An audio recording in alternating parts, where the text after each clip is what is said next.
요즘에 국민연금이랑 토끼리 말이 진짜 많잖아요. 청년들이 내가 소득에서 빼서 내한테 맞춰 못 받는다 이런 얘기도 있고. 기본적으로 세금은 무조건 있다. 근데 그 세금을 이연시켜주는 것 뿐이지. 중간에 다 인출해버린다거나 해지해버리거나, 그래서 그런 경우는 다시 세액공제 받은 걸 토해내야 돼요.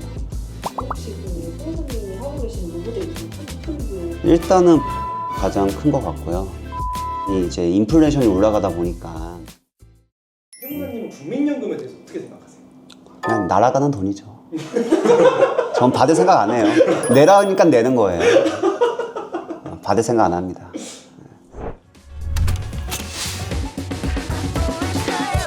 요즘에 국민연금이랑 토끼리 말이 진짜 많잖아요. 청년들이 내가 소득에서 빼서 내한테 맞춰 못 받는다 이런 얘기도 있고. 국민연금도 세금을 낸다는 사실을 또 모르시는 분들이 있는데 사실 국민연금은 제가 가장 최대 피해자가 아닐까.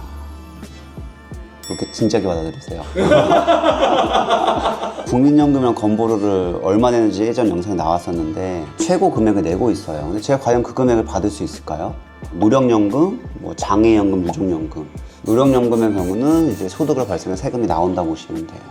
저한테 이제 국민연금 줄여달라는 분들이 오면 저는 얼마나 답답하겠어요. 그걸 알면 저도 많이 줄였겠죠. 기본적으로 세금은 무조건 있다. 근데 그 세금을 이연시켜주는 것 뿐이지.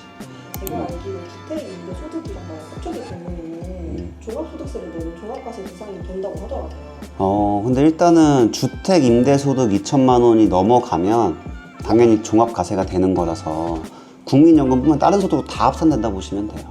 그리고 이제 여기서 주택 임대소득이 연 2천만 원 이하면 분리과세라는 걸 선택할 수가 있어요. 그러면 종합소득세율이 아니니까 분리과세가 좋을 수도 있겠네? 라고 생각할 수도 있지만 분리과세도 세율이 대략 한 15.4% 나오긴 하거든요. 그럼 이거랑 종합과세랑 비교해봐가지고 뭐가 나을지는 선택을 해볼 필요가 있어요.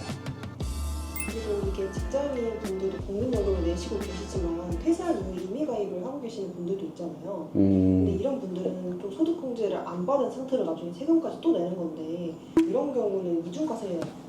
근데 내가 소득공제 받지 않는 그 연금은 과세제 기여금이라고 해가지고 세금이 붙지 않는다 보시면 돼요. 이중과세는 되지 않는다. 세금이 없진 않지만 이중과세까지는 되진 않아요. 국민연금 외에 소득이 있을 때 세금 신고해야 된다고 하셨잖아요. 네네네. 어떤 방식으로 하는 거예요? 뭐 예를 들어서 임대소득이 있을 수도 있고 사업소득이 있을 수 있고 근로소득 제외한 다른 소득 그런 것들은 전부 다 5월에 합산하신다고 생각하시면 돼요. 연금소득도 마찬가지. 5월에 다시 신고하시면 됩니다. 이게 그리고 만약에 송부를 했는데 변동사항이 있거나 내가 깜빡해서 못했다라고 하면 그거는 그럼 어떻게 돼요? 그리고 이것도 우리가 연금 받을 때도 원천징수라는 걸 하거든요. 근데 결론적으로 연말정산처럼 똑같이 정산이라는 개념이 들어가요. 사실 이게 제일 중요한 질문일 수도 있는데 20대, 30대는 저희가 낸 만큼 받을 확률이 되게 적잖아요. 그렇죠. 그런 방법이 좀 있을까요? 여러 가지 방법이 있죠. 뭐 부동산을 하셔도 되고 미국 주식 하셔도 되고 다 각각의 방법들이 많으니까 그런 다 리스크 관리를 하는 거죠. 포트폴리오를 짜는 거잖아요.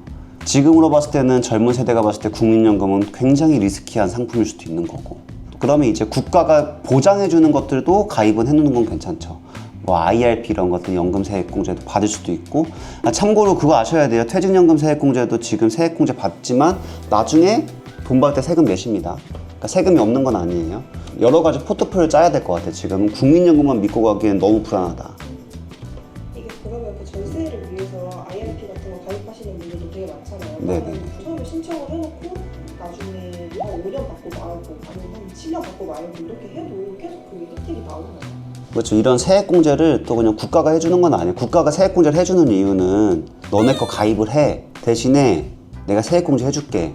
근데 너 이거 가입해놓고 세액공제만 받고 실제 이 상품의 본질을 훼손하는 거 중간에 다 인출해버린다거나 해지해버리거나 그래서 그런 경우는 다시 세액공제 받은 걸 토해내야 돼요. 혹시 그 선생님이 하고 계신 노후대출 포트폴리오를 살짝 공개해 주실 수 있으실까요?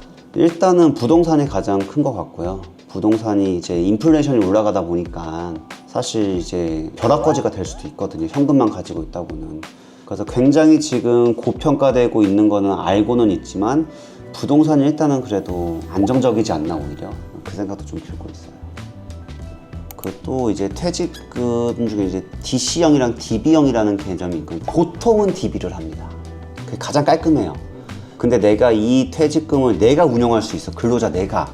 그게 자신이 있으면 DC형 하시면 돼요. 손실 나도 본인이 손실 책임지는 거고 수익 나도 본인이 가져가는 거고. 근데 그렇게는 하는 경우도 있기는 한데, 아니 하는 경우는 저 본 적은 없어요.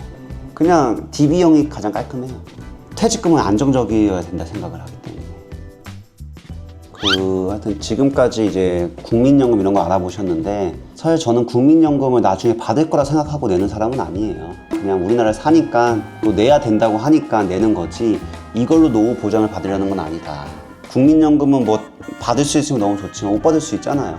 그럼 내가 따로 노령에 됐을 때 어떤 게 받을 수 있는 것들을 각자 생각을 해서 좀 포트폴리오 짜봐야 돼요. 그 중에는 리스키한 것도 있고 리스키 안 한 것도 있을 수도 있고. 근데 이왕이면 거기서 세금 혜택까지 받으면 좋지만 막상 그 세금 혜택이 그렇게 매력적이지 않을 수 있다는 거는 좀 아셨으면 좋겠어요.